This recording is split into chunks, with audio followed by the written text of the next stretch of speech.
ও গাঙ্গুলিদা, আজকে না আমার বউয়ের বিবাহ বার্ষিকী, তো এখনো তো মাইনে পাইনি, এই জন্য আর ছাগল মুরগির কাছে যাওয়া হয়নি। 100 গ্রাম সয়াবিন নিয়ে এসেছি, তো এই দিয়ে একটা তাগড়া মার্কা ভেবাচাকা টেস্টের রেসিপি দেখিয়ে দিন না, যাতে প্রতি বছর বিবাহ বার্ষিকীতে সয়াবিন দিয়েই হয়ে যায়। মাইনে পাননি ঠিক আছে, তবে 50 টাকা খরচা করতে পারবেন তো?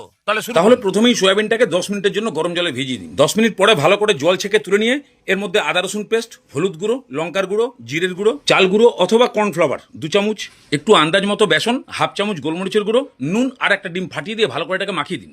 এরকম আঠালো টাইপের মাখা হয়ে গেলেই গরম তেলে টুক টুক টুক করে ছাড়ুন, নাড়িয়ে চাড়িয়ে ভেজে একদম পকোড়া টাইপের করে তুলে নিন। এবার মেন রেসিপিটা হবে, কড়াইতে আন্দাজ মতন তেল নিন, তার মধ্যে এই গোটা মশলাগুলোকে দিয়ে হালকা ভেজে নিন। তারপরে পেঁয়াজ, আদা, রসুন, টমেটো দিয়ে যেরকমভাবে গ্রেভি বানান। তবে টমেটো দেওয়ার পরে হলুদ গুঁড়ো, লঙ্কার গুঁড়ো, জিরের গুঁড়ো, কাশ্মীরি লঙ্কার গুঁড়ো, পরিমাণ মতো নুন আর সামান্য জল দিয়ে খুব ভালো করে কষিয়ে মশলা থেকে তেল ছেড়ে গেলেই 2-3টে সেদ্ধ আলু ম্যাশ করে দিয়ে মশলার সঙ্গে ভালো করে মিশিয়ে তারপরে জল ঢেলে দিন, খুব ভালো করে ফোটান। এইরকম টগর বগর ফুটতে শুরু করলেই অল্প করে কসুরি মেথি, গরম মশলা আর পকোড়াগুলোকে দিয়ে 2-3 মিনিট ফুটিয়ে দিয়ে নামিয়ে দিন।